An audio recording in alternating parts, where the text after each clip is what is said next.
Hold on just a second, everybody. Hold on just a second. Be with you all in just a split second. Got some stuff to talk about.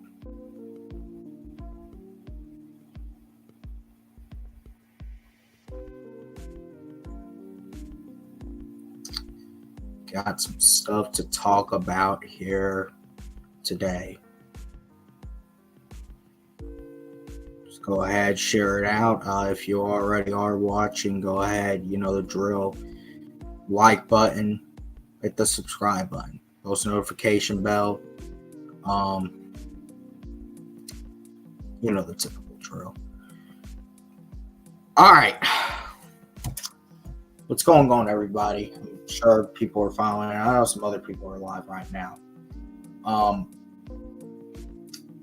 Man, it's, this loss yesterday will obviously have your head spinning a million ways. And damn it, does this one have my head spinning a million ways. There is no excuse as to why we should have lost this game yesterday.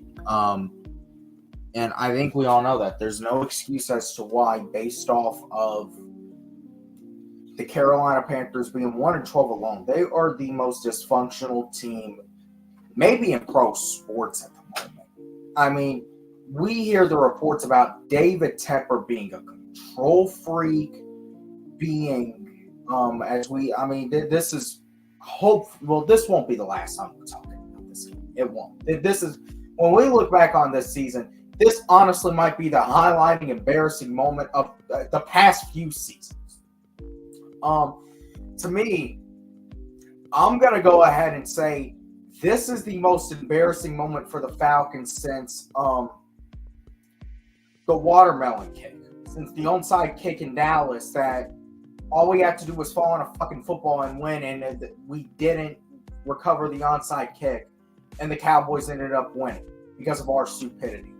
I would honestly say this is the most embarrassing moment in this franchise's history since then. This is the worst it has gotten. This is the worst it's been under Arthur Smith. Because if you're really thinking about it, and we'll talk all about it in a second, we're going to have to elaborate on it. By the way, shout out to my man Blake Newsom. The live stream we had last night, it was fucking epic.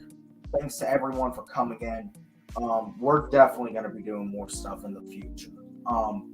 And we're definitely going to have more conversations. I don't know if I'm going to open this panel tonight just because we got Monday Night Football coming on tonight. Might have some stuff to deal with later.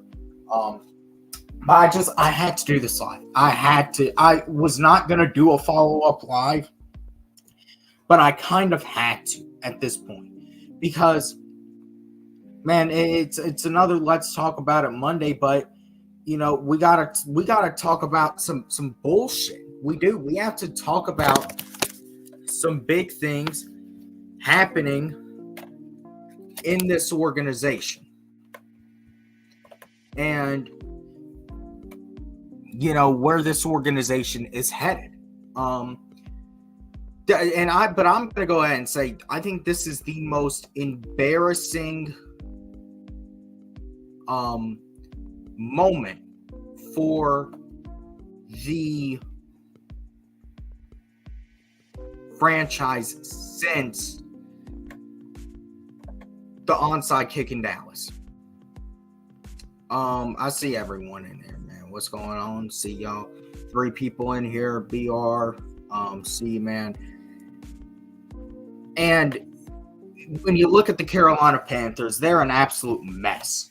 They have a control freak of an owner. We hear that David Tepper is literally telling the head coach what plays to run. That we're from a dude who's probably never played football in his life. We're hearing this, that David Tepper is literally that desperate to be involved in the Panthers organization, and he's ran them into the ground. They don't have a first-round pick. They're set back 5 years pretty much. Unless something miraculous happens to that organization, they're probably set back at least the next 3 years, even in this division. So the fact that, we lost to them and the way we lost to them was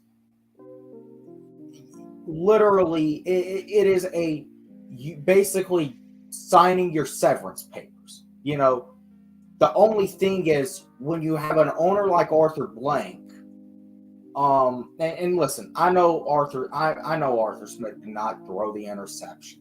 Des threw the interception, and we're going to talk all about this little quarterback who should be starting the final 3 games. This question that when we claimed we were not going to have a quarterback carousel at all. I mean that's what they said from the start. There's no quarterback carousel. We're going to talk all about it in a second.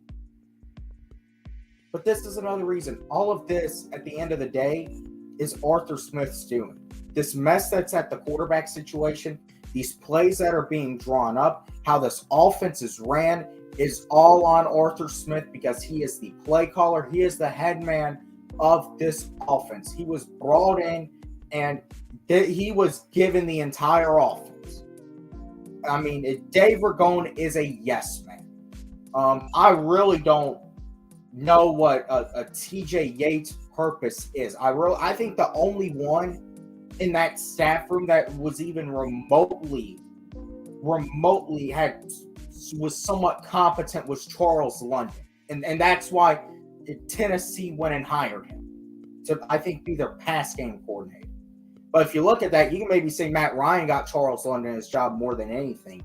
But I really feel like, Charles London, he might have been the only competent one, on that entire staff, that probably just didn't tell Arthur Smith yes to everything.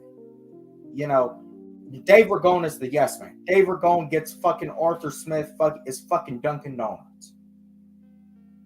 I don't get what the purpose for a TJ Yates is on this staff. He's out. TJ Yates is a wide receivers coach, and TJ Yates was a quarterback in the NFL. And we don't even have a quarterbacks coach. So that is where I say right there, that was a big red alarm. The fact that he failed to address that when Charles London left. He failed to go and get an actual quarterback coach. And it wasn't hard at all. I think Matt Schaub is a consultant to the staff. Why not just plug him in as quarterback coach? He has experience around the league as a starter and as a backup. That is the perfect guy a Desmond Ridder could have used all along.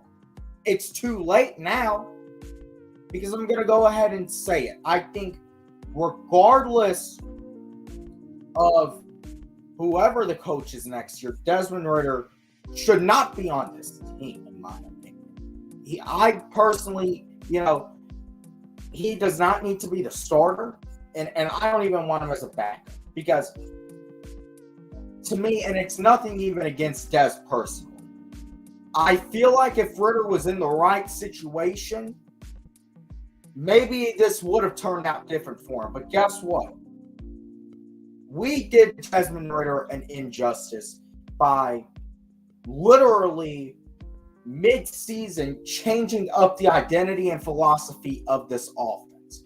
We have not been a ground and pound type team for the majority part of this season. There has been times where we've leaped into that, and that is where we've seen our most success. In the Saints game, in the first game versus Carolina week 1, which feels like it doesn't even matter anymore. Remember week 1? We were so excited because we beat the Panthers 24-10. No one was expecting them to be as trash as they were. We were finally over 500 for the first time in 6. It was a time to be a fan of this team. And now here we are, 14 weeks later, we lose to the 1-12 Carolina Panthers to fall 2 games under 500, and our season is effectively over. I laid it out last night, and I'm going to say it again. To make the playoffs, the most likely scenario that happens is we would have to win versus Indianapolis. The Saints and Bucks will both have to lose. The Saints play the Rams on Thursday Night Football this week, and the Bucks host Jacksonville. Jacksonville, I don't know what's going. That's another team we lost to early in the year that we shouldn't have lost to. At least we literally threw an opportunity to win that game away. Heck, even after the pick six and the 2 turnovers by Ritter, we still had an opportunity late in the fourth quarter to make that a game. Washington, we lost to Washington. Shouldn't have happened. Look at Minnesota and how much we lost to a dude who's the emergency option now. Josh Dobbs he ain't even the backup. He's the backup to the backup right now. We lost to Arizona, a game we shouldn't have lost. That was another 1-win team at the time. We lost to Tampa last week. We let that game slip right through our hands. But yesterday was the epitome of it all. And for that, Arthur Smith should get fired. And Ritter, at the end of the day, I don't know what his future is beyond this year. It does not need to be in Atlanta is all I know. That is all I know. Desmond, I mean, listen, he's got a baby girl. He's got a beautiful wife. I think her name is Claire. If I were Mrs. Ritter, I would get the hell out of Atlanta right now. Because y'all have no business. And it's not even y'all's fault. Y'all just have no business being. But at the end of the day, you can contribute a lot of this to Desmond Ritter on the field because he has turned the ball over. It's absolutely unnecessary. And some of the throws you make, some of the stuff, like the one yesterday, where he tried to throw across his body. Now, and he wasn't even trying to get it to Drake. It was like he was staring down Xavier Woods. No, not that Xavier Woods. That Xavier Woods. That entire, first of all, but this is why I say it starts with Arthur Smith. Because let's look at that play design yesterday. Let's just, a matter of fact, let me go ahead and, I know I got it somewhere here. Let me go ahead and pull this thing up. I know I have to have it somewhere here. It was, Mike, and granted, it's not all on Ritter, even though it is primarily Ritter. But at the end of the day, it starts with Arthur Smith. It does.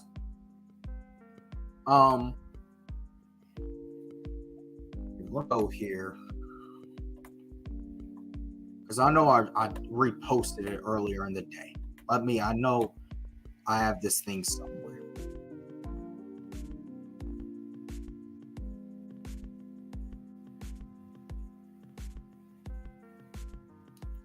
I don't know. Hold on. But, it's absolutely insane. The fact that we continue the thing is, though,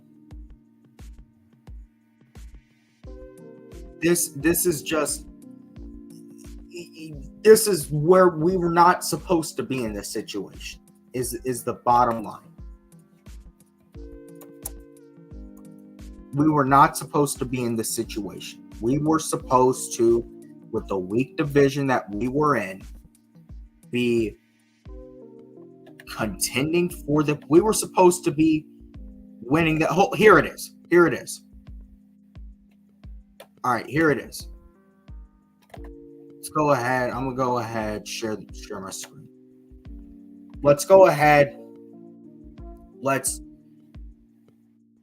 before we really get into what I want to talk about, let's close the books on, going in depth about, the Carolina game. By looking at this. All right. Let's go to the start. So you're going to send Bijan in motion. Drake is going to run a curl in.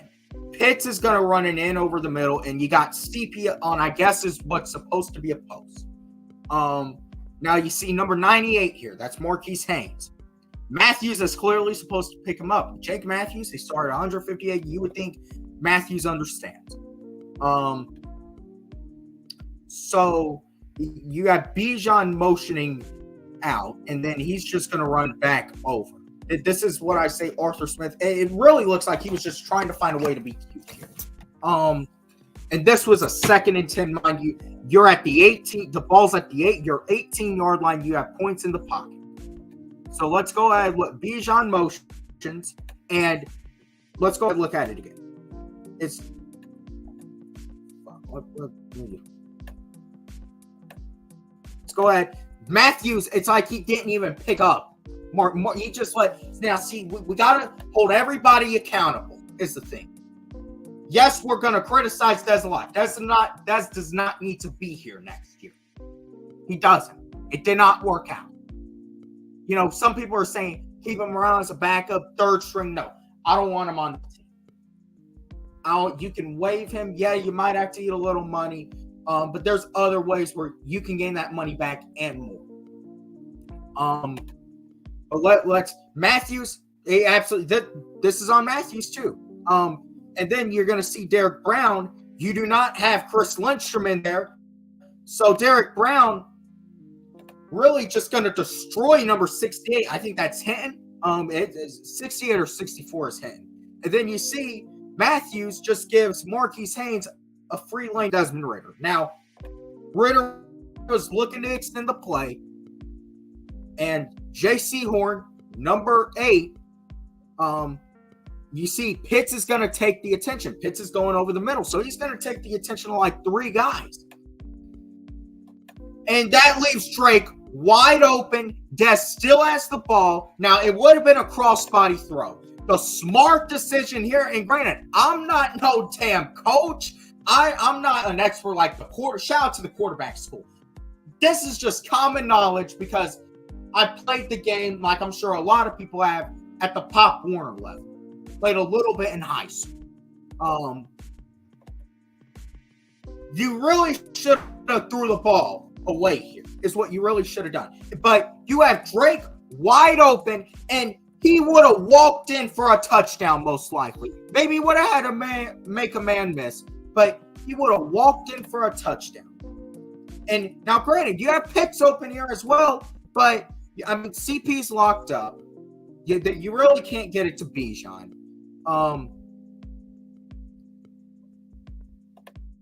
Let's just look at this. I mean, it's just like he held on to the ball too long. I mean, it's like, and then it just goes right to Xavier Woods. I mean, Ridder should have thrown the ball away there. That is the thing. That is what a game manager would have done. It would have thrown the ball away there, lived to see another down.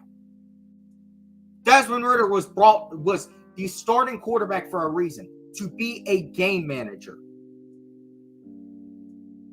Now, you got to kind of pit it on Arthur Smith for going away from the roots, which is running the ball. He tried to get an unnecessary bounce, and that's why we're really on his ass.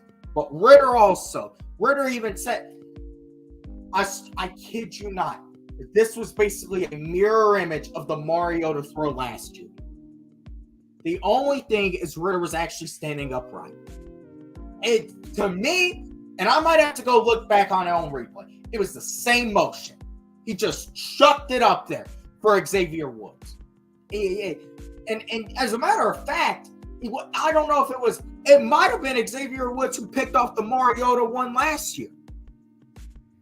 It was either him or JC. It might have been Xavier Woods who did it last year. God damn. But Ridder, if you're trying to get the ball to anyone, you have Drake London, your boy right there. He probably has to make a man miss, but odds are he could get into the end zone.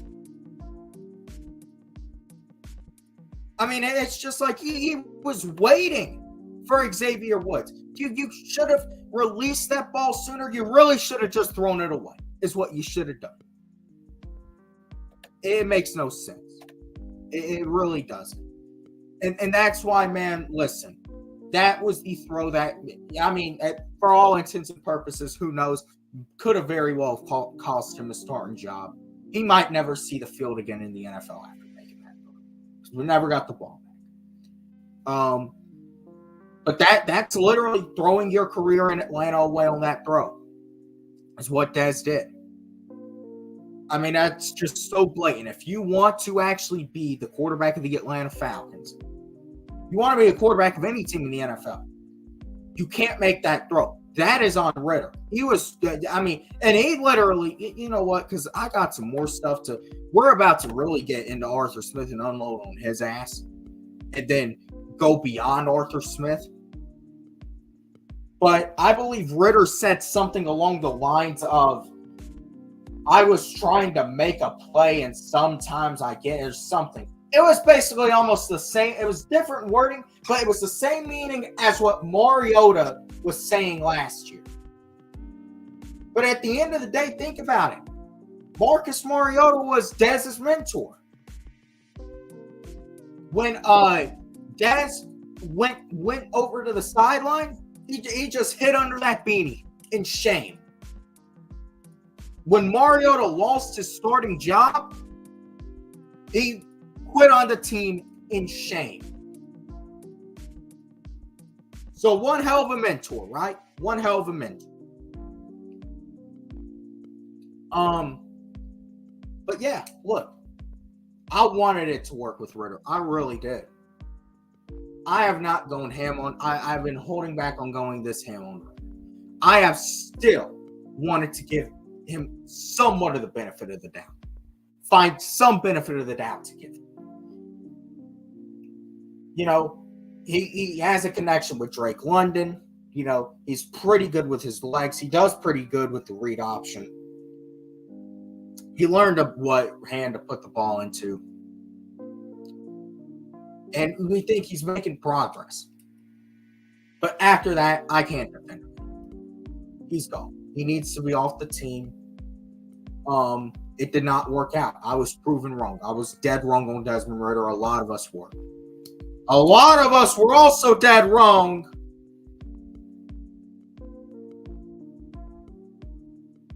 on Arthur Smith. First of all, let's get into, before I really unload on, because I'm done with talking about, you know, Desmond Ridder's not going to be here next year, and we know that. But let's go ahead. And you know, I kind of have to show D-Led, but, you know, it's fuck it, because clearly that's their main guy. That's their boy. D-Led isn't going to fucking go overboard. The only damn thing, the biggest concern D-Led has is the fucking red helmets. Like that, do you really care that what we're wearing? Like that's your biggest concern? Let me see. Is there anything past this? All right.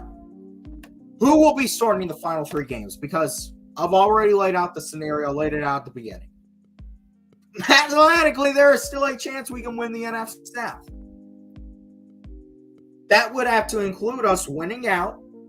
That means beating the Colts this Sunday, going to Chicago and beating the Bears, and beating the Aints down in the Super Swamp the final week of the regular season.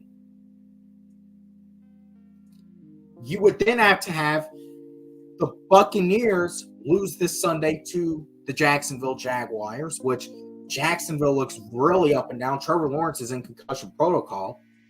The Saints go to LA on Thursday to face the Rams, which they could definitely lose that game. I think the Rams should be favored. I think the Rams should pull it off. And then week 17, you would have to have the Saints go to Tampa and beat the Bucs. The Bucs beat the Saints in the Superdome in week 4. And then that could set up the Falcons and Saints week 18 for the NFC South. Of course, the Falcons would have to win. They would win the division if all that happened.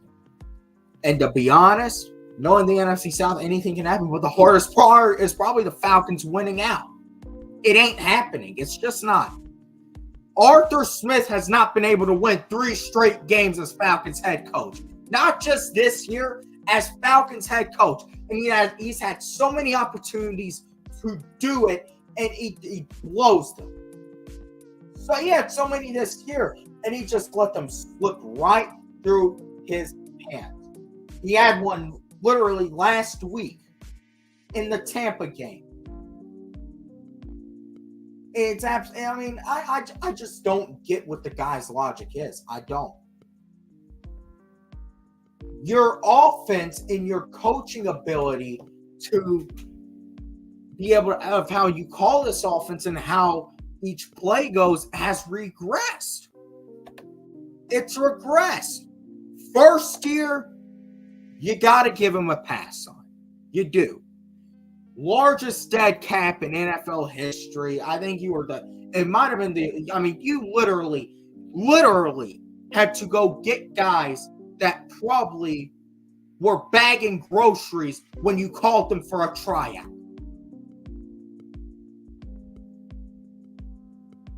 So the fact he got 7 wins, now granted, we faced the Bills, the Cowboys, the Patriots, the 49ers, and the Bucs. But outside of that, the rest of the teams we faced that year were either just as bad for the most part, just as bad, or worse than us. But still, one way or another, it's hard to win in the NFL. So you can say you overachieved 7 wins. We were actually in the playoff mix the final 2 weeks of the season. So you're thinking, get Arthur Smith some actual talent and see what he can do.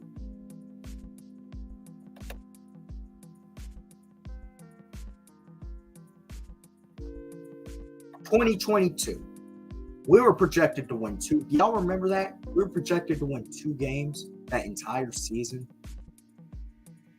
And we literally, for the first part of that season, we thought we were going to win the division. But we had a late season collapse. We lost 5 straight games.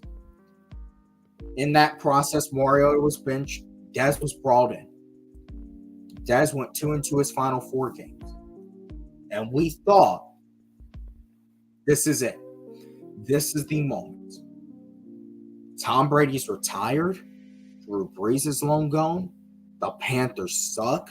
And they're going to have a new coach. We weren't expecting them to suck as much as they did, which is why we're having this conversation in the first place. But this is our year. This is our moment. We have another top 10 pick. We have $100 million to spend in cap space. We got this defensive coordinator who was a big part, and you see it now, a big part in the Saints' defense success. Those past final years with Drew Brees, or 5 years prior, before he came here this year. You go out and you get an absolute superstar in Jesse Bates in free agency. You go and you get a veteran future Hall of Famer in Calais Campbell. You get a dog in David Onyemata, one of the most underrated defensive tackles in the NFL. You go and you get a pretty solid linebacker in Caden Ellis. I can go on and on and on. You extend Lindstrom. You think you have your offensive line secured for the future. And you're going to ride with Ritter, but you have all this talent. And the number 8 pick, you drafted the supposed best running back prospect since at least Saquon. He might have really been better than Saquon, to be honest with you. But that's neither here nor there. That's for another day. What can go wrong? We got the easiest schedule in the league. We're in the weakest division in the league. We should win 10, 11 games, run away with the NFC South. And regardless of if we win a playoff game or not, we go far in the playoffs. No, this was never meant to be a Super Bowl year. But this was meant to be a key building year. This was meant to be taking a step in the right direction. We got our first 2 games at home in the bins. Week 1 versus Carolina, we won 24-10. Week 2 versus Green Bay, we were down 12 in the 4th quarter. The defense balled out. Ritter led a comeback, and we started off 2-0. And at that point, it's like, we're here. There is no more same old Falcons. There is none of that. We are here. This is it. This is our moment. This is going to be the year we get back in it. And since that point, we have been 4-8. I want y'all to look at this. Talking about who's going to start the final 3 games. Because even though the season is pretty much over, I mean, you even want to say hanging by it, right? It's over. But one way or another, we still have 3 games to play, and the real fans will be watching them. You know, I've heard the debate about should the Falcons tank, should this, should I'm going to root to win regardless. Listen, I'm going to go ahead and say this.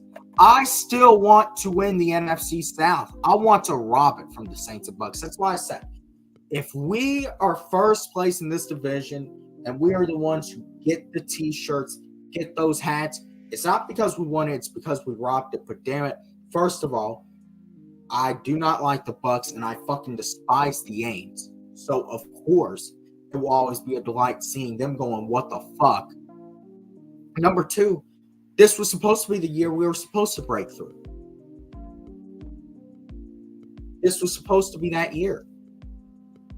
And we ain't had a playoff game in the bins yet. 6 years, and it's probably going to be 7. And it probably will be. Odds are, we're not going to win this. That's how it should be. We don't deserve to win this division, but damn it, I still do because I'm a fan. And honestly, you should too. But we also have to face, yes, we're not going to. But one way or another, we still got to play 3 games. And all of a sudden, Arthur Smith is still here. He is still head coach of this team. Why? I don't know. We're going to talk all about that in a second. Why Arthur Smith is still head coach of this team. The big question, the question in the title. Why is Arthur Smith still our head coach? To be honest, he shouldn't. I said it straight up. He should have been left to die in Charlotte. And his daddy could have picked him up. Could have sent a fucking FedEx truck and shipped his ass back to Memphis. He did not have.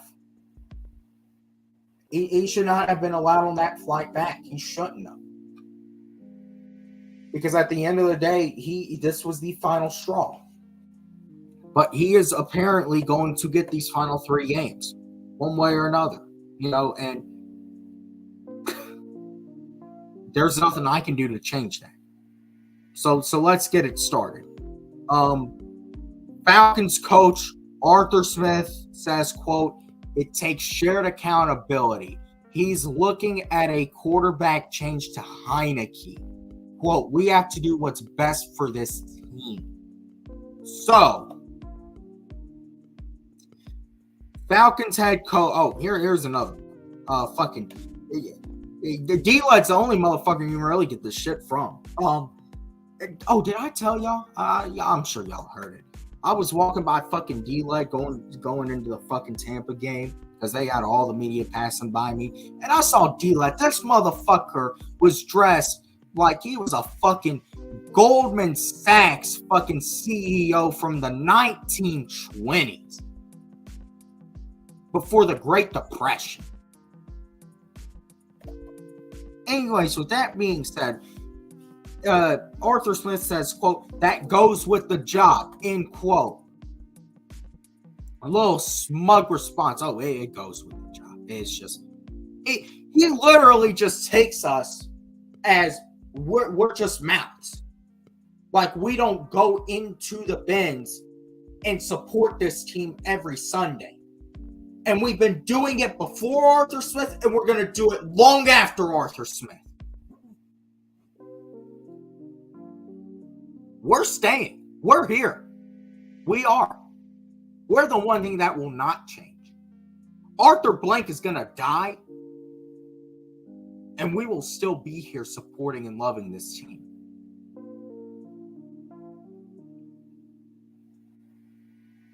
But, of course, when you have a billionaire son, what do you expect? Let's see. What else is there? You just got some bullshit. Okay, here's more on, let's see. Quote, "Not final. Still working through that. Met with the quarterbacks just a minute ago before coming in here. for my media obligations. I'll circle back to those guys, but there is some stuff that we will need to work through, end quote. Is media obligations. You're not obligated. Don't take it as you're obligated to speak to the media. Take it as you're obligated to speak to the fans. Because this is all we get. Unfortunately, they won't let the fans go into Flowery Branch, into the facility, and ask them real questions. Now, I understand. It's a big deal. Who are you going to have starting at quarterback? Okay, you got to address it. But this is just in general.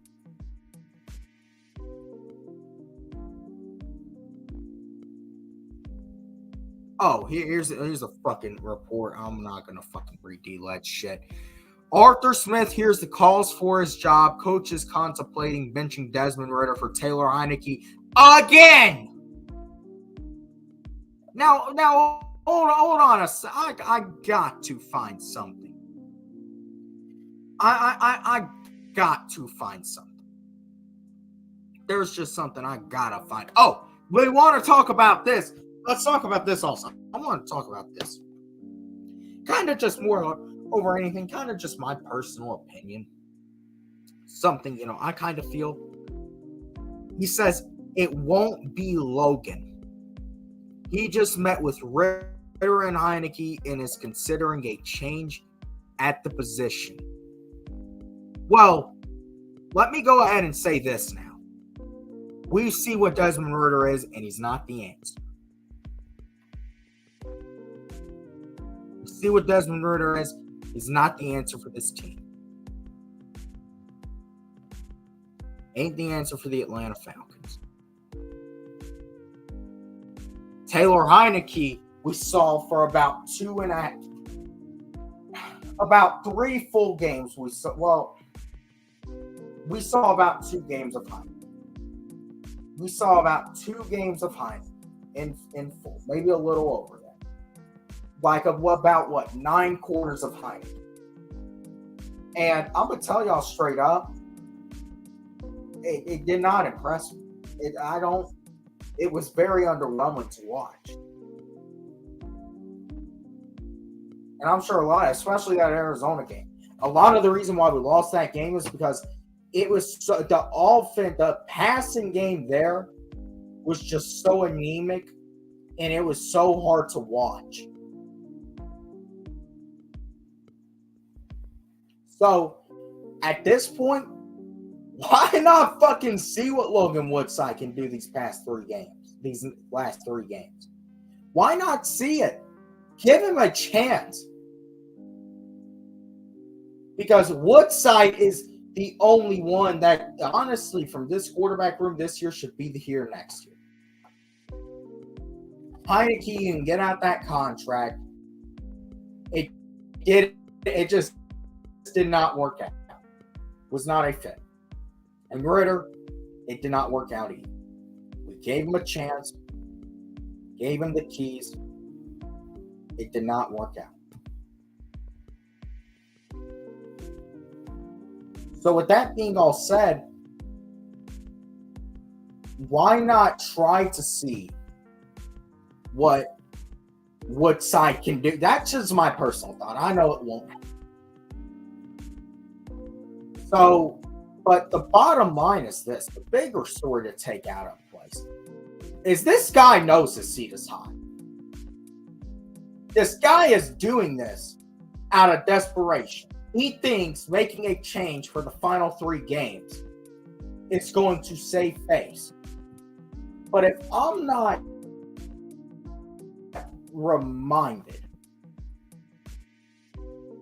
if I am not, I might be mistaking this, but I actually need to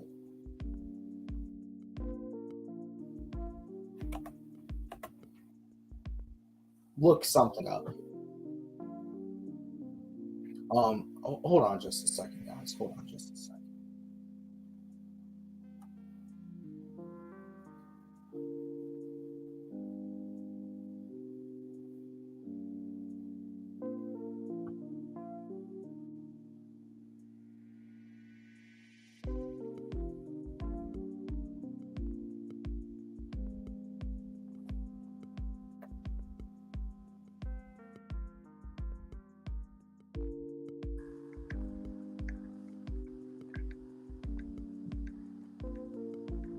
All right, let me see. Let me go ahead and there we go. All right. Well, I go ahead and pull something up. This guy knows he is facing immense pressure. He knows his job is on the line. He can feel the pressure caving in. He knows he can't go 7-10 3 straight years. And he's trying to save face, but the thing is, he did this all the way back in week 8. He tried to cover it up with an injury, though. But we knew exactly what he was doing. He literally, one of the main things he said, he iterated, was Desmond was our quarterback. You knew we at some point were going to take long. And listen, he threw the game away. He did. But if you honestly think that Ritter being at quarterback, the final 3 games versus if Ritter is not at games, the final 3 games at quarterback will make much of a difference. It won't. It just won't make a difference. I mean, are you really? I mean, I get it. They probably are. They're looking at hopefully Taylor Heineke can pull off some magic, but it won't happen. It just won't happen.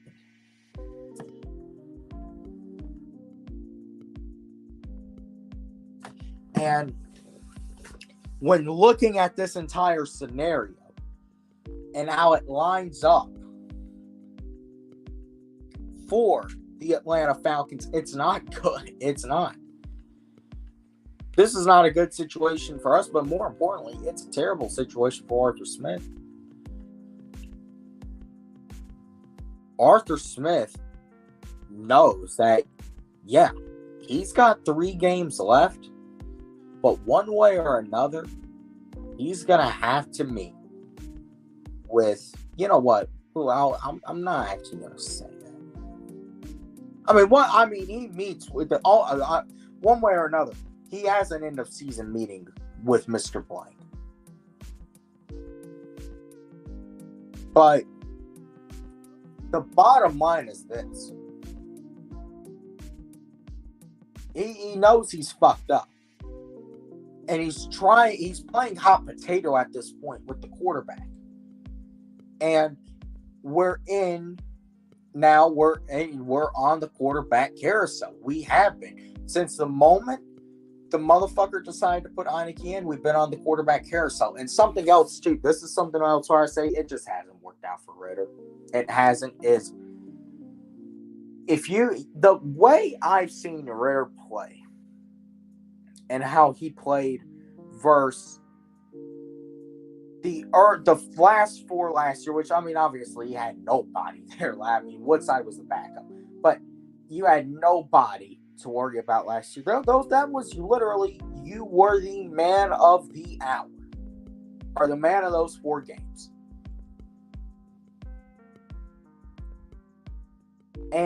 But also you look at it, those first 7 games this year. Now, Ritter turned the ball over, and he made some fuck-ups. But, to me, it felt like Ritter still had a confidence of some sorts. He had a connection going. And it was up and down, up and down, up and down, but one way or another, he was playing without fear. He got benched for Heineke. And all of a sudden, that destroyed a lot of his confidence. It did. Kind of like it did Zach Wilson. And Ritter came back in. And, that Saints game was a game we were not losing. It just wasn't. I don't care what Ritter did. We weren't losing that game. We were not losing that game. And Arthur Smith knew it. But, you look at, when he came back in, these past 4 games, because it's been 4 games since he got back in there, 4 games he started, I get a different vibe of how he's playing now. It feels like he is playing at most times scared. To me, it feels like his body language much. The way he presents himself, it's just the looks. He does not want to get benched again. He doesn't want to ride that bench. And he fucked up. At the end of the day, he fucked up. And he was trying to make a play yesterday, and he got intercepted. But for the most part, man, that's what I'm saying. He is not a good quarterback at this point. He's not, and he'll probably never be one. In the NFL, to win today, you have to have a good head coach and a good quarterback. And obviously, yes, you need other aspects, but those are the two key things. Everything else, you can see. The thing with this is this. The Falcons do not have time to wait. We have the skill players, all on rookie deals. We have a defense now. A lot of them were on one-year deals. That was a big thing. That's why this year we had to take that step to get some of those guys back. But we still have cornerstones on that defense that will still be here. Onyemata was on a 3-year deal. Ellis is on a 3-year deal. Nate Lehman, I don't think his contract's up for a couple of years. AJ's going to get extended. The defense is good. Nothing has to be done to it. And the offense was there. You might have to get a new center. You might get out of McGarry's contract and go it. But then again, I think McGarry's back next year just because, where's the better option at with him? The thing with McGarry, he's a good run blocker. He's not a good pass blocker. He's most comfortable when he is pushing a guy forward, not when he has to fall backwards and he has to pass protect most plays.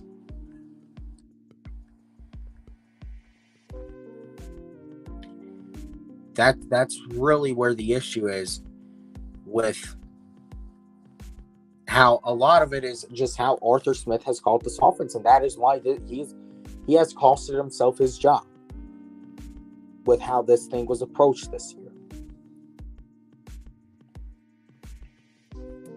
And I wanted to believe in the guy.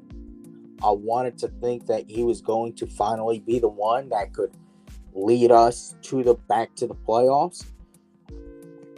And then we could build off of it. But see, it's a process in the NFL. It is.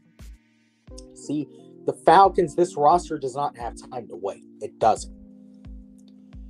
To wait for a coach that needs to get it right and a quarterback that you hope can get it right. Ritter is gone. We know that. Arthur Smith needs to be gone.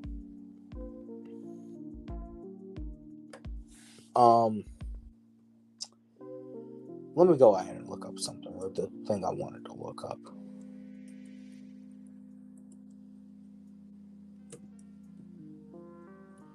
But the bottom line is, man, you have put yourself in a very, very tough situation.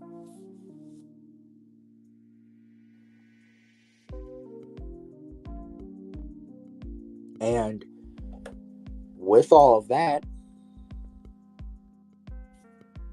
let me see. I don't think I'm gonna be able to find it. No. But I'm gonna go ahead and say this straight up. I was gonna try to find the tweet. I'm gonna go ahead and say it straight up.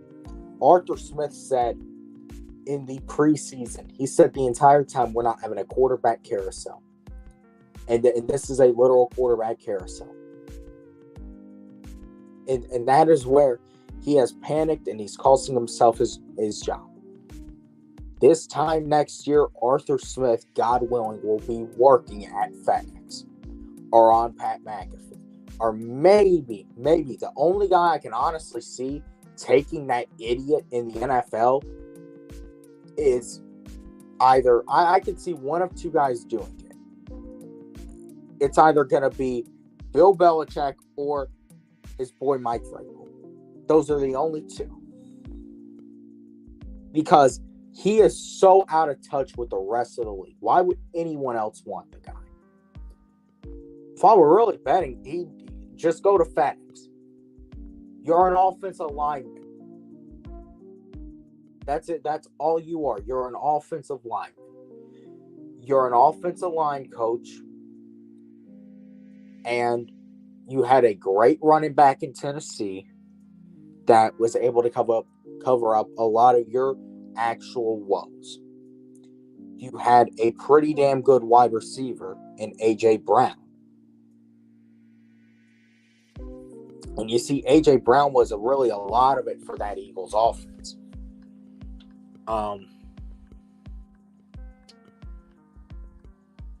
It didn't work out. But the bottom line is, this roster, it can't wait very long. We got the roster. We just got to get those two. And we can get those two this offseason. Listen, we're going to have a lot of conversations this offseason, especially the moment that game, Week 18, ends versus the Saints. God willing, it is a win. God willing, we do sweep the Aints still, but nothing is certain. But the moment that game ends, we're going to have a lot of conversations. The first one's going to have to be about the head coach. Who's the next head coach of this team? Because I don't, unless we win the division, I don't see Arthur Smith keeping this job, and he shouldn't. Now, one thing that I absolutely fear, I'm just going to get into it now in a second, but we're going to have to talk about the head coach, then we're going to have to talk about a quarterback. Those are going to be the two big things. Are you going to go out in free agency or via trade and get your quarterback that way? Or are you going to get in the draft? To me, I really feel like you trade up in the draft and get a quarterback. I feel like that's where it is. You get your guy. Because, man, to me, there are not that many good actual. I don't see Kirk Cousins coming here. I don't. Obviously Fields is the big name, but I don't see Justin Fields being a good fit in Atlanta. I don't. I feel like if you get the right coach in here for him, then it could work, but I just don't think it's a good fit. I will go ahead and say Drake May is my guy.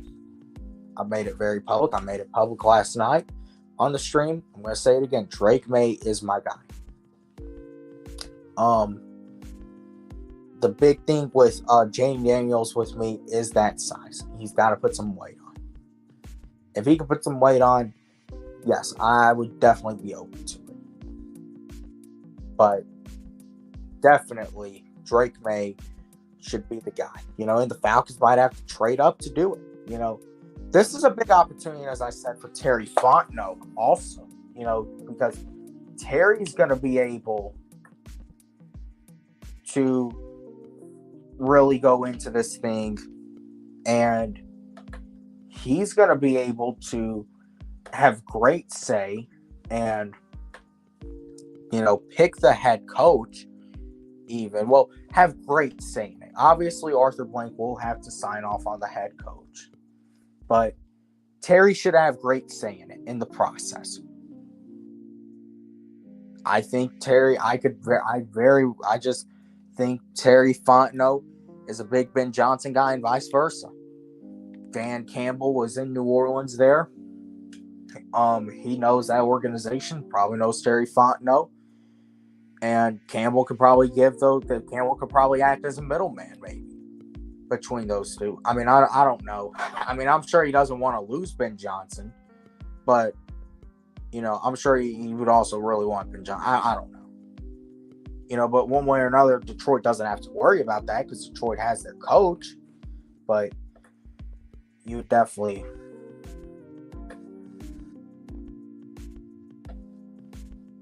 in my opinion, you have to have that middle ground of sorts. But with that being said,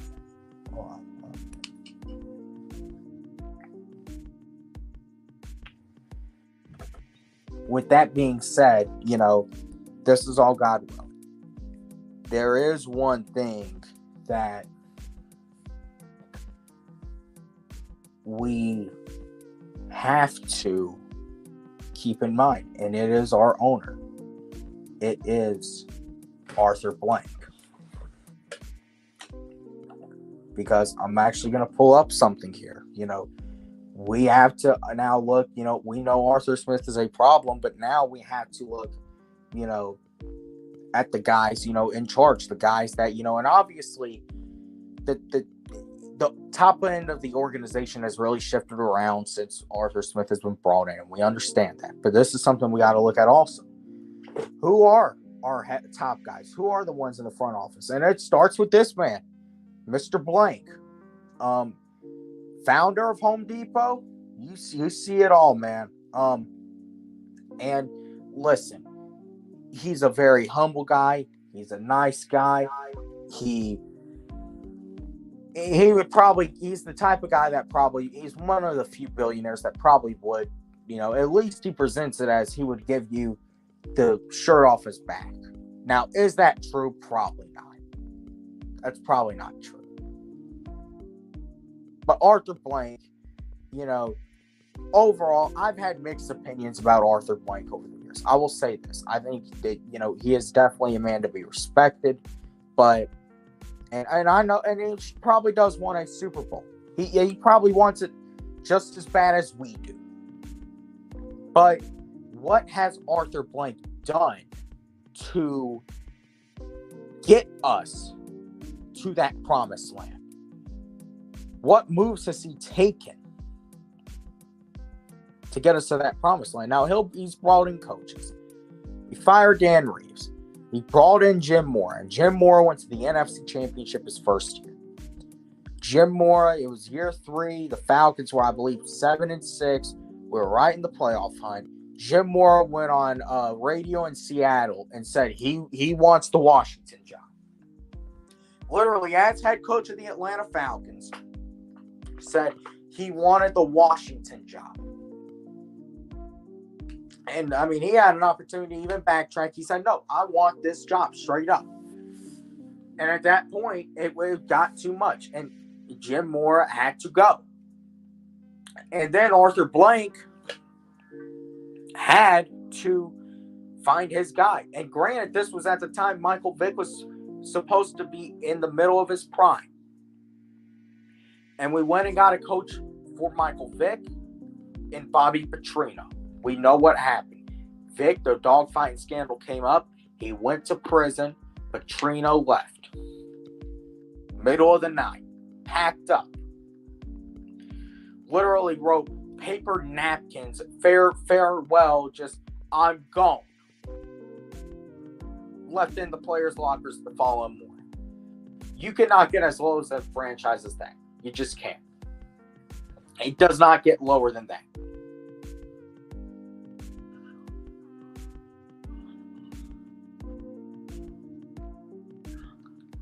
And in the midst of all that, in the midst of the Michael Vick, the Bobby Petrino drama, the Falcons brought in Thomas Dimitroff to be the new general manager. The guy that was GM before him, we're going to talk about in a second. But we brought in Thomas Dimitroff, and with Thomas Dimitroff came Mike Smith. And Mike Smith brought the Falcons. First of all, no. There's another big equation to the piece. The Falcons had the 3rd overall pick in 2008, and they took Matt Ryan. And those two came in with the Falcons that were supposed to be set back 5-10 years because of the drama with Bobby Petrino and Michael Vick. And in that process, those two, they brought the Falcons to the playoffs in their first year. Mike Smith had 5 straight winning seasons. 4 out of 5, he went to the playoffs. 2 NFC number 1 seeds, an NFC championship. The Falcons started to have a little drop-off in the mid-2010s. Primarily, there's a lot of things that can be contributed to it. Mike Smith had poor clock management, but Mike Smith was let go after 2 losing seasons. And at that point, Arthur Blank was looking for his next guru to come in here. He brought in Dan Quinn, defensive coordinator of the Legion of Boom, the Seattle Seahawks. First year, Dan Quinn started off like 5-0, and he finished the season 3-8. Roddy White and the offensive coordinator at the time, Kyle Shanahan, had a bunch of drama going on.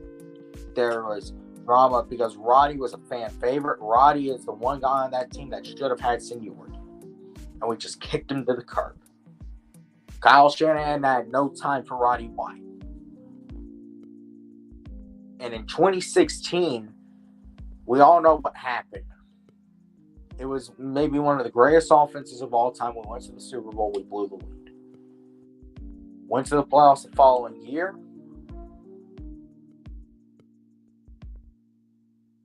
And then after that, 2018, horrible defense, plagued by injuries, but we also didn't have depth. And this is when Thomas Dimitroff's job really started to come into question. 2019.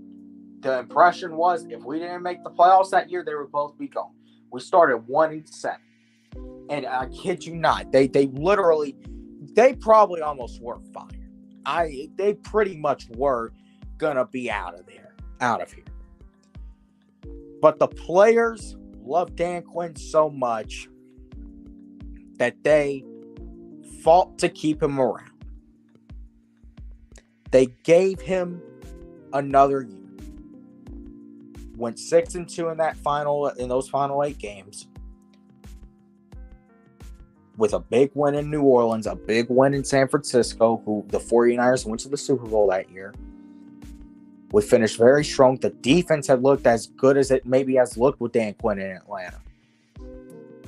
Dan Quinn, in the first half of that 2019 season, we know tried to take over the defense fully. He tried to be the defense coordinator. During the bye week, he was told, listen, it's not, this is what your last chance. Make Raheem Morris, Jeff Ulbrich, the co-defensive coordinators who did it, and the defense looked so much better. Now, the 2020 offseason, we all know COVID and everything happened. Something else also happened in the midst of that. First of all, the Falcons drafted A.J. Terrell. But something else also happened that I don't think many people, I know I did not know about. But it kind of just slipped under the rug. Dan Quinn snatched back the defensive coordinator's role. Snatched back calling the defense. The Falcons had an embarrassing loss week 1 to, God, who did we lose to week 1 that year? I think it was Seattle. And then week 2 was the watermelon kick. You failed in the goal, and that was bringing us to Lombardi. So then we had Raheem Morris come in as the interim. He went, what did Raheem go? 4-7 as the interim head coach. I mean, the team looked better at times, but we knew Raheem Morris was not the top guy. We were looking for a guy, and we saw at this time trends in the NFL. What was it? It was the offensive guru took over. Primarily because of Kyle Shanahan. Primarily because of Andy Reid. Those two are the main examples of the offensive guru taking over. God damn it. My bad. In the NFL. And the Atlanta Falcons were looking for that guy. And there were several candidates out there. The Falcons, you had Eric Bieniemy always out there. You know, he's never got it, which he's probably finally going to get his shot in Washington. We'll see how he does. But man, who else do you have? I know Dan Campbell got hired that cycle. That was Sirianni got hired that cycle. You had Robert Saleh. Joe Brady was in that cycle. But the man I'm getting ready to show here was maybe the most sought-after candidate in that cycle.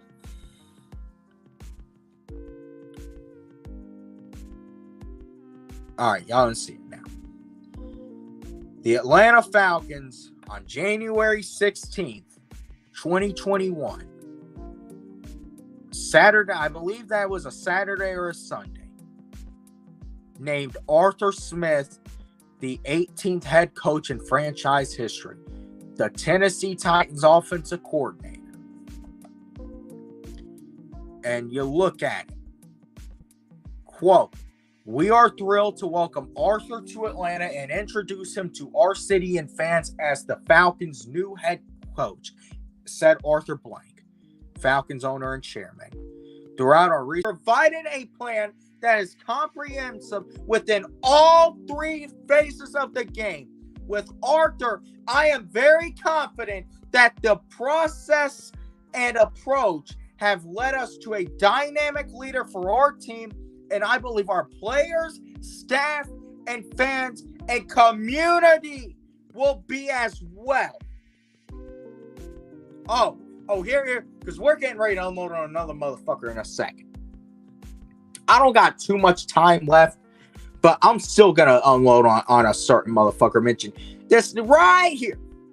Our entire search was highly organized and thorough. And I am grateful to Rich McKay and many, many others across multiple departments in our company who contributed in this process. You see that right there? Rich McKay. Who has been the common denominator? And we're gonna get all into it in a second. Let's go through some of this. Smith, 38 at the time, has spent the last decade with the Tennessee Titans and has been the Titans offensive coordinator for the past 2 seasons, helping revive quarterback Ryan Tannehill's career, NFL Comeback Player of the Year in 2019, and featuring running back Derrick Henry, who has developed into one of the most productive and feared backs in the league. Oh, and then you get, well, I'm honored and humbled to take the responsibility of leading Atlanta's team. And I'd like to thank Arthur Blank, Rich McKay, and the entire Falcons organization and city of Atlanta for this opportunity. I'd like to thank my family, Allison. So I guess Allison is his wife's name, and our 3 children, for not only joining me, for supporting me on this journey. We are beyond excited to be a part of the Atlanta community, embrace its culture, and experience all the city and our fellow citizens have to offer. I ain't gonna read this entire thing. Let's see. What is there? Here it is. Here we go. Turnaround in Tennessee. This was what we were sold on. From 2019 to 2020, Smith orchestrated one of the NFL's top offenses with the Titans, leading the league in red zone touchdown.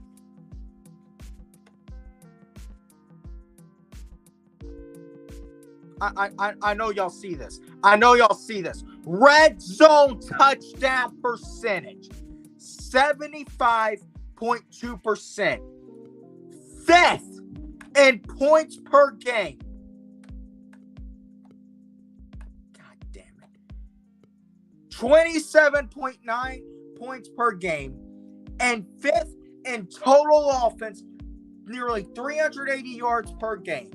He oversaw the 2nd-ranked rushing attack in the NFL, averaging 153.5 yards per game on the ground.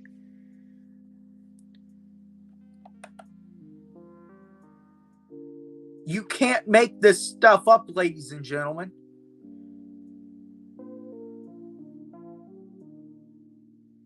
He was brought in here to literally, you need any evidence? This is what he was brought in here to do. He was brought in here because he had the league high red zone touchdown percentage.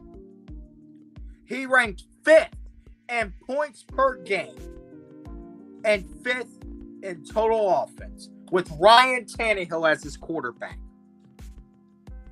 I don't even start with the damn bullshit. Don't get into it. Let's see. What else is there? Is there anything else interesting in here? Oh, here's something. Here's something. Smith has been with the Titans since 2011 and has served under 4 different head coaches. I wonder why. He has held a number of positions, including tight ends coach, offensive line assistant, offensive quality control coach, and defensive quality control coach. Prior to joining the Titans, Smith spent 2 years as a defensive quality, serving under legendary coach Joe. So he comes from that Joe Gibbs tree. So you want to talk about, well, whose tree does he come under?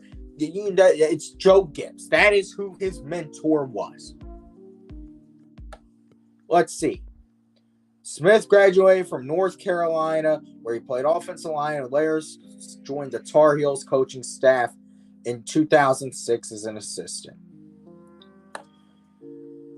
Oh my God. Listen to this.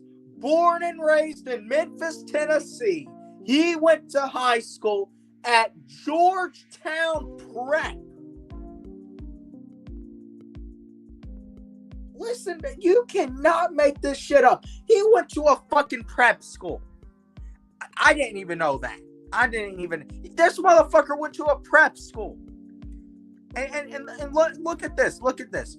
Norv Hecker, Norv Van Broncklin, Marion Campbell. You go Lehman Bennett, Dan Henning, Marion Campbell again, Glanville, June Jones, Dan Reeves, Wade Phillips, Jim Mora, Petrino, Mike Smith, Dan Quinn, Raheem Morris, and Arthur Smith. That now is 20 and 28, ladies and gentlemen. 8 games under 500 in his coaching career. This guy went to prep school. He was brought in here to and you might ask, well, why is it such a big concern he went to prep school? Why is that such a big concern? I don't know. Maybe it explains a lot of his smuggish attitude. It explains why he thinks he's better than everyone. He thinks he has all the answers. He doesn't have to listen to shit. Mind you, we all know who his daddy is. Billionaire Fred Smith. Good buddies with Arthur Blank. Y'all see those two? They were at fucking one of the Falcons games, I guess. I don't know when it was. But yeah, the Falcons had on. Guess who was talking to? Fred Smith was talking to Arthur Blank. They're buddies. They probably got a fucking partnership going on between Home Depot and FedEx, which Arthur Blank ain't involved with Home Depot anymore, but still.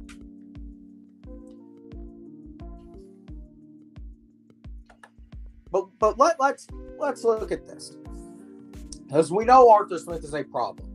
Arthur Smith has failed at everything he was brought in here to do. He was brought in based on having the highest red zone touchdown percentage in the NFL. And I kid you not, we have one of the least efficient red zone offenses in the NFL, to put it lightly. He was brought in here to have a consistent running game. He's done anything but consistently run the football this year.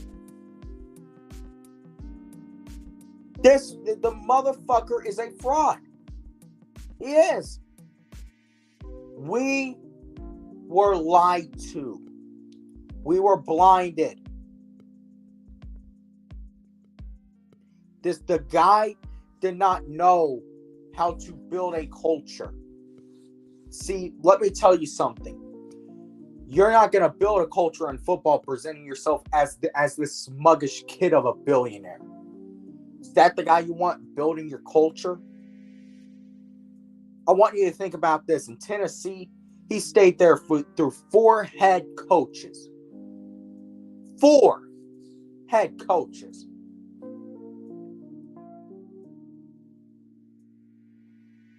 Any other damn coach in the NFL would have been let go after number 1. You're thinking this kid, he was an intern, a graduate assistant at North Carolina. It's like, how has he just been staying? But then when you look at who his daddy is, it makes sense. How can you rely on a guy to build a winning culture, build a tough-nosed football culture, when in Tennessee, when you thought they did it with Mike Vrabel, we found out Arthur Smith didn't give 2 shit. All Arthur Smith was doing while they were building that culture, all he was fucking doing was he was just fucking sucking on his damn thumb. That's what he does here. He don't know shit about what he's doing. He's FedEx boy for a reason. And he had Derrick Henry in his prime, mind you. Now, let's go down the list here. You have Arthur Blank. We all know about Mr. Blank. Steve Cannon, the vice, we don't really know about this guy. But considering where here's another thing too. I need to know who is next in line as owner and chairman of the Atlanta Falcons once Arthur Blank dies. Matter of fact, let me go ahead and look this up.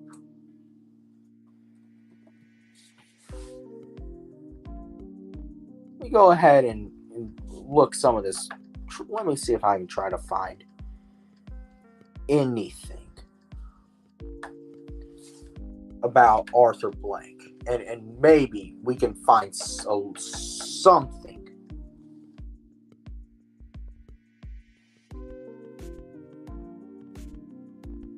Okay.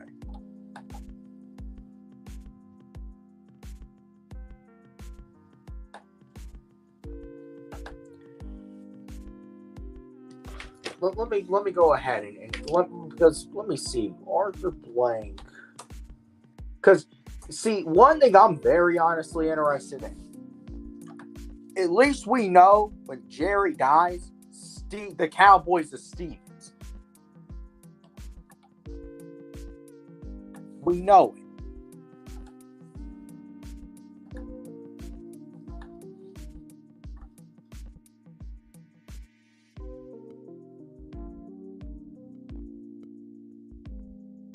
All right. Let's go ahead and let's remove here. Let me go ahead and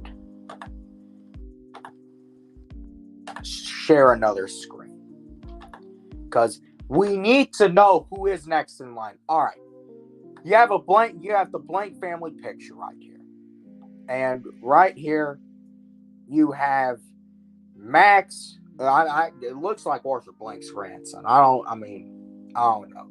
But I guess these are his 3 children right here. Joshua, Stephanie, and Kenny.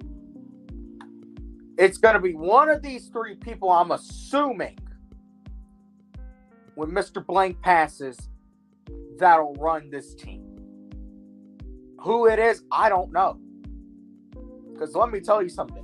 I've never seen Joshua Blank, Stephanie Blank, or Kenny Blank involved with anything Atlanta Falcons.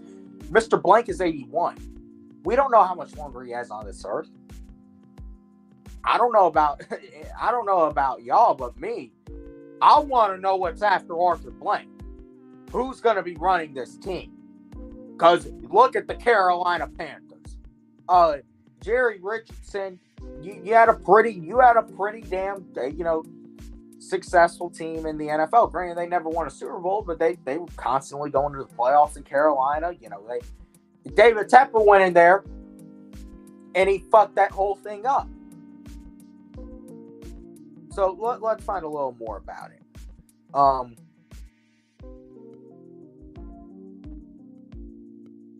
So damn, I guess Max is his son. I don't know, it looks like his fucking grandson.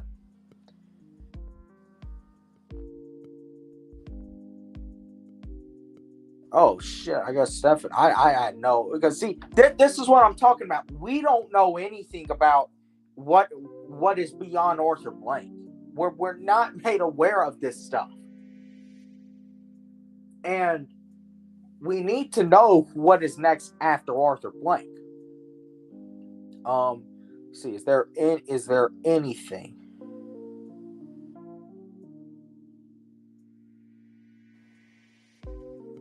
That we have.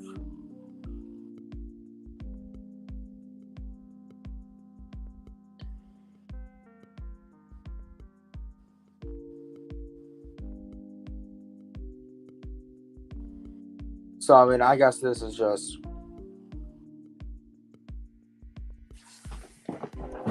Let's see this. Let's see. So, Joshua. Let me see. So, Joshua. Let me see. I guess that would be him. He was a big driving force behind Atlanta United. So, if I were to take a guess, when Arthur Blank passes away, Joshua Blank will be the owner and chairman of the Atlanta Falcons. And I don't know what interest he has in football. I don't. But that would be my guess. Let's see, is there anything else here before I exit out of this?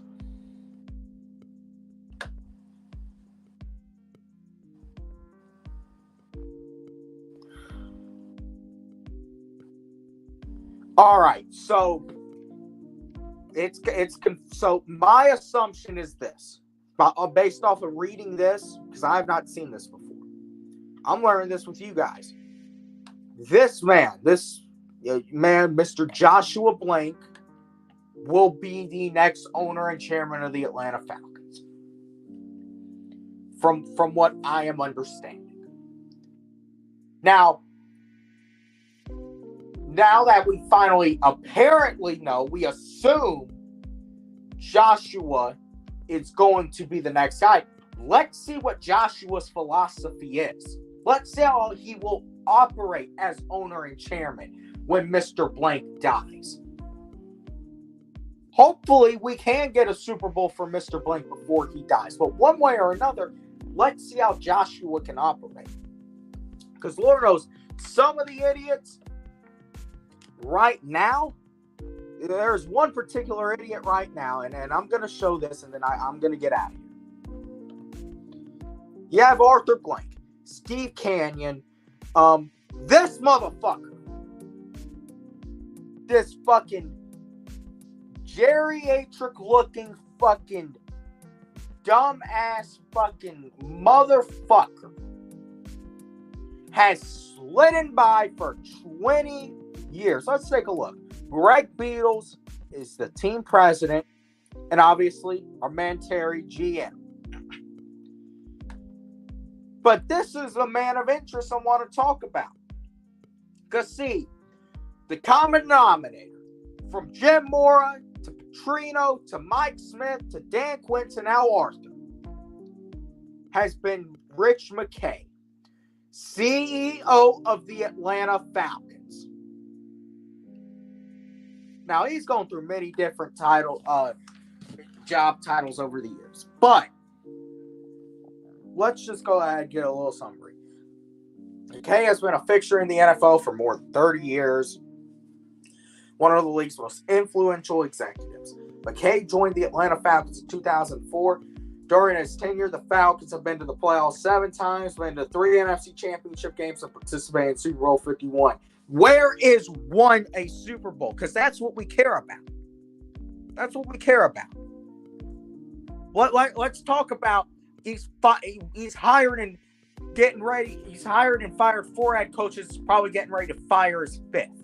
Well, not him, Mr. Blank, but still.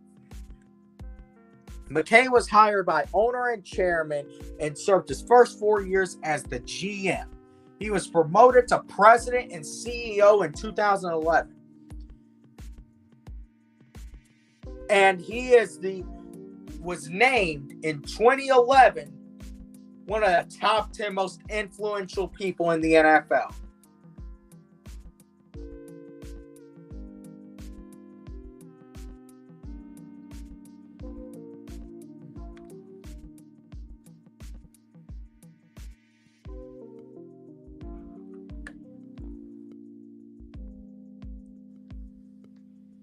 So, Greg Beadles, the team president, they all report to McKay.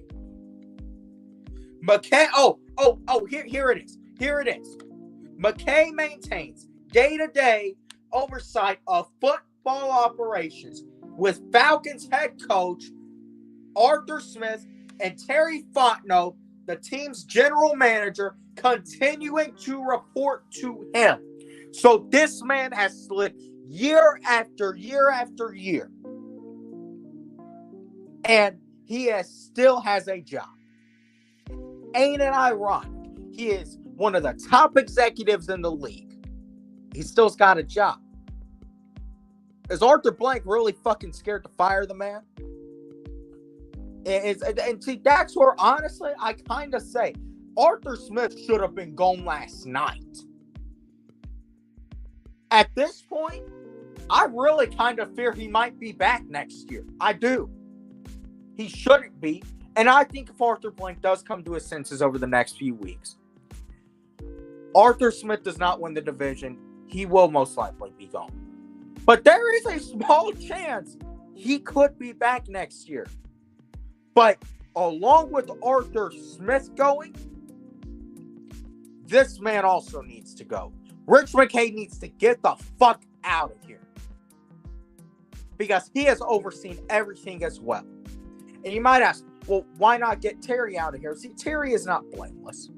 Terry has missed on draft picks. Terry has,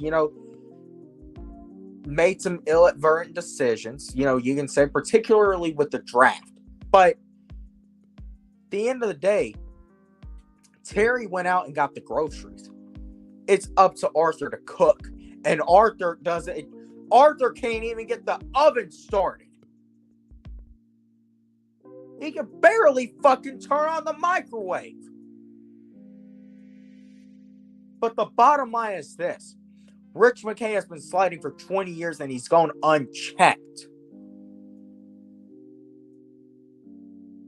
And that's a problem. At some point, you got to look at Rich McKay.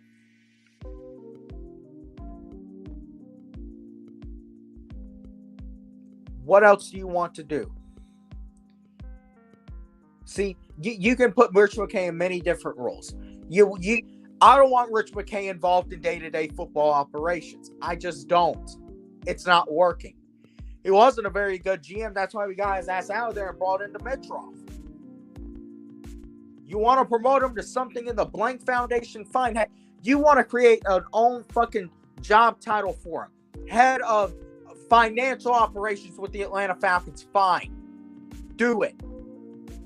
But I don't want this man involved in day-to-day football operations anymore. Terry should be allowed to lead the search for the next head coach. That should be, and the three candidates should be Ben Johnson, Joe Brady, and the man that's already here, Ryan Nielsen.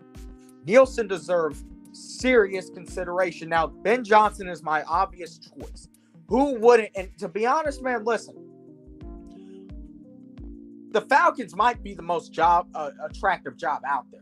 The Chargers, I know they have Justin Herbert. We're right there with each other. The Falcons job becomes available. It's automatically one of the most attractive jobs out there. Because you literally go in, you don't got to touch the defense at all. You just keep Nielsen and the defense where it is.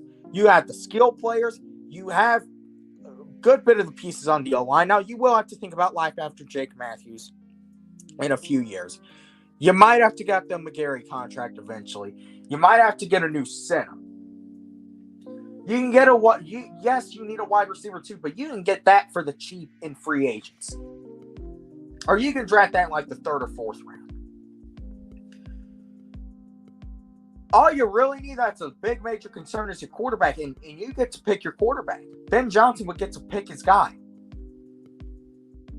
Him and Terry can consult with each other. They get their plan together to where they want to go with quarterback. Let's roll. But Arthur Blank is going to have to. It's that time. It just is. I don't want to. Listen. I don't want to have to fire Arthur Smith. I don't. But it's time to. I don't like firing people. I don't like the fact that he's getting ready to lose his job. But it's got to happen. It's time. It didn't work out.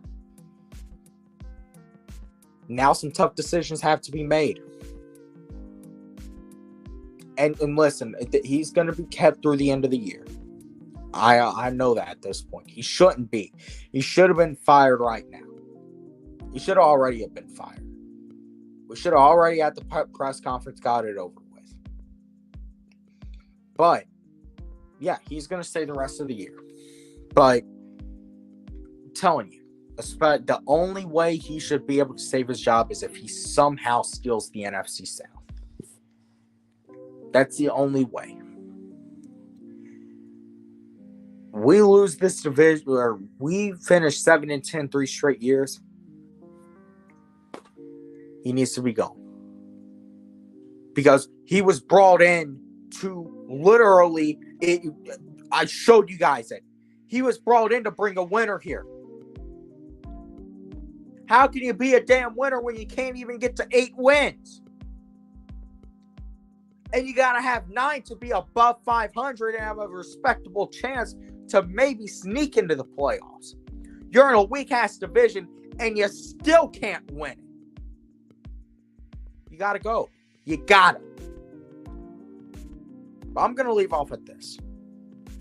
As I said, the only way Arthur Smith can save face is if he wins the NFC South. I will go ahead and say this, though. Regardless of what happens, I will always be a Falcons fan. A lot of people here will always be a Falcons fan. We might disagree at times of how things need to be done in the organization, but we all love this team. We all root for this team. We all ride and die with this team. We will be here long before and long after any coach, any GM, any owner, any player. And man, we've been going through it too long. One day it's going to pay off. That's what I will say. And I don't know when that day is, but it's going to pay off. Right now, listen, it has been a very disappointing season. This is maybe the most disappointing season of Falcons football I can remember. Maybe 2013, because we were coming off the NFC Championship. We were expected to, make another run at a Super Bowl. Things just fell apart. We were finally expected to take that next step. We had missed the playoffs 6 years. And now, instead of winning the NFC South and getting that playoff game, anything can happen in the playoffs. And whatever happened did happen. But now you're facing down the barrel. You're going to miss the playoffs 7 straight years. And you have way more questions than answers heading into this offseason. And the way this offseason is done is going to determine the fate of this franchise for the next half decade. Big opportunity for Terry Fontenot. It's going to be a big opportunity for whoever the next head coach is. With that being said, though, I will be coming. Obviously, I'll be having the picks video out tomorrow. I will go live later this week, and I'll talk a little about the Colts game. But I might talk a little more about something else. There's something else I might talk about, or I'll talk a little bit about the Colts game. But there's something else I really feel like I need to talk about. With that being said, man, listen, it's been another tough season. It's a season of ups and downs, but man, listen, eventually it will pay off one day. And with that being said, I'll see you guys in the next one.